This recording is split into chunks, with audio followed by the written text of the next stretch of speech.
How are you going to know the difference between all the lies and what's real? Well, check out the New York Times, okay, and the Daily Kos, and even CNN, and realize that reporters have died. Many reporters throughout history have died to tell the truth, and we still have the tradition of real journalism in this country where reporters are not having to be murdered to tell the truth. But you have to go and seek out the actual newspapers that have reporters who go to locations and do fact-checking before they publish. Okay?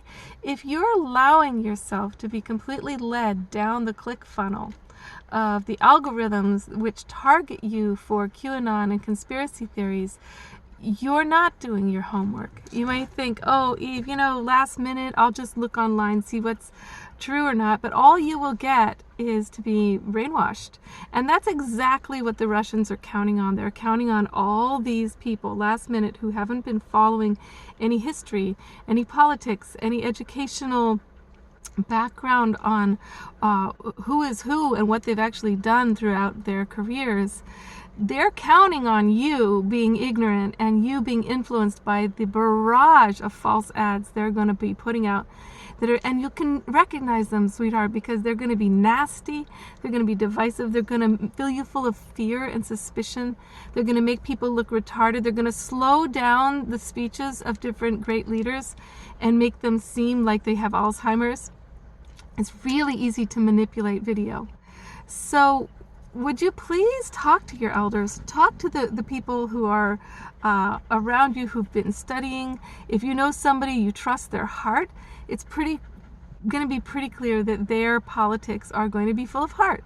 And if they have been somebody who actually spends time reading the New York Times, the Daily Kos, CNN, there are others that are still actually doing reporting. But the thing about Fox, sweetheart, is that is a popularity contest.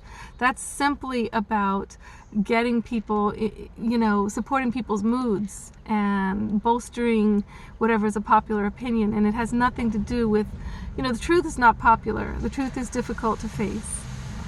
So face it with us. Face it with all of us together, okay?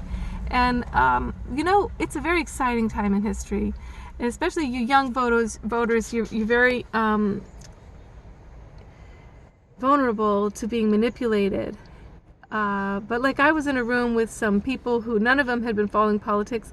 They pretty much know about me that I read the newspaper every weekend with my mother and that she's a PhD in history and psychology. And why wouldn't they just turn to us and say, tell us what you know?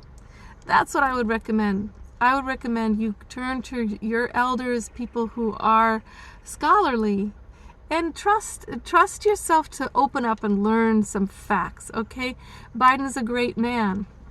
He's actually a really, really great man. It's a miracle at this time in history to have a man who's kind and wise and actually thinks about other people and who has the skills from all of his experience of being in politics over the years. He actually knows how to get things done and get through all of the layers and layers of protocols that you have to get through to work with people. So, but mainly he's very kind and very smart, and he's with Kamala Harris, who is a passionate leader. And if our country fell into her hands, we should be so lucky, because she would not put up with any of the kind of things we've been seeing in terms of politics of cruelty. So blessed be. Let's do this together. Get out and vote, okay? And please do a little homework. Yes, yes, yes. On all those things that they're asking on the ballot, it's definitely yes. We need big car manufacturers to give us the codes so that your mechanic can fix your car without you having to be paying tons of money to the big factories, to always fix your car. We need to have ranked tiered voting, because that would mean that when you vote, if you vote for the unpopular person, your vote is lost. But in ranked tiered voting, you'd have a second choice and your vote would go there, and nobody's vote would ever be lost. That's great. And the other two are climate change stuff. Anything we can do for the climate, we've got to do it fast. Keep going with that. That's my recommendation, love. Okay, much love, darling.